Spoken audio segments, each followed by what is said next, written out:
¿Qué tal, maestra? Buenas tardes, buen día. Para el tema de hoy, que son los recursos poéticos, vamos a explicar el concepto de los recursos poéticos y algunos de los ejemplos que encontramos sobre los recursos literarios o recursos poéticos, bien dicho, como lo dice el tema.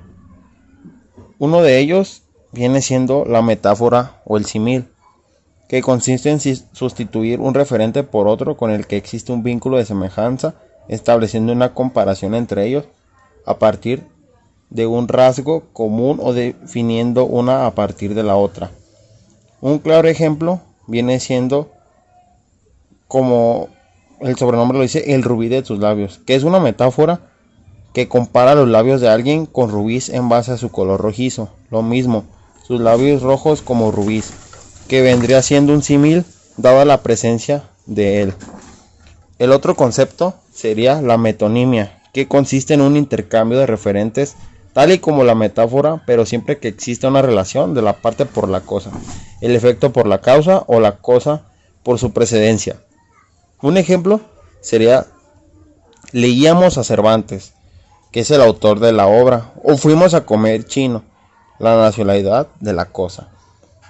Otro concepto es la hipérbole, que consiste en la exageración poética, una cuyo sentido es remarcar el sentido explícito de una idea. El ejemplo sería: Bruno era largo como el asta de una bandera. La personificación es cuando ocurre cuando le damos a objetos animados o animales ciertos rasgos exclusivos de humanidad, como por ejemplo, los árboles del jardín se inclinaban hacia nosotros con curiosidad. Otro concepto es el oxímoron, que implica a la juntura de dos términos lógicamente opuestos, es decir, dos palabras cuyos sentidos normalmente no podrían convivir. Por ejemplo, el gélido calor de tu mirada o la luminosa noche sin estrellas. Otro sería el hiperbatón, que se basa en la alteración del orden acostumbrado de la oración para resaltar mediante la sístasis algunos de sus significados. Es típico de la poesía, aunque no es exclusiva. Un ejemplo de ello es: un beso a tu mejilla ayer le di. La anáfora es cuando se trata de una repetición al inicio de dos o más frases que producen un efecto melódico o enfático respecto a lo dicho, usualmente asociado a la intensidad de un sentimiento.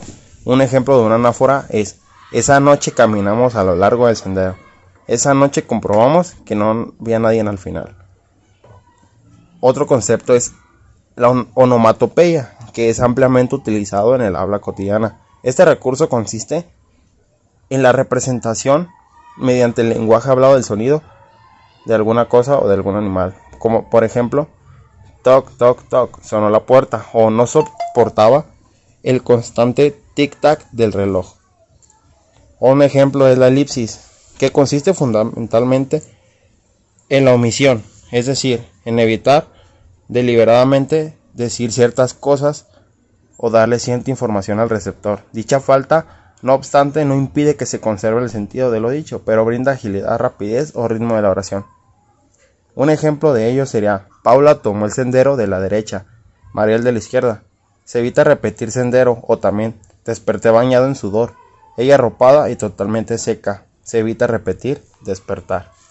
Otro concepto sería la literación, y es un recurso fonético, es decir, del sonido. Ocurre cuando se construye de manera deliberada una frase que esconde la repetición de un sonido. Es frecuente en trabalenguas, albures y adivinanzas, pues solo prestando atención al sonido y no al significado se puede recomponer la respuesta. Puede usarse también para imprimirle una melodía interna a la oración. Un ejemplo sería la adivinanza popular: te la digo y te la digo, te la vuelvo a repetir. En la repetición se esconde la palabra tela, o en la frase: se oyeron los clásicos clarinetes. La repetición de la primera sílaba induce a un ritmo particular. Estos son algunos conceptos de los recursos literarios o poéticos más importantes y con sus claros ejemplos. Muchas gracias.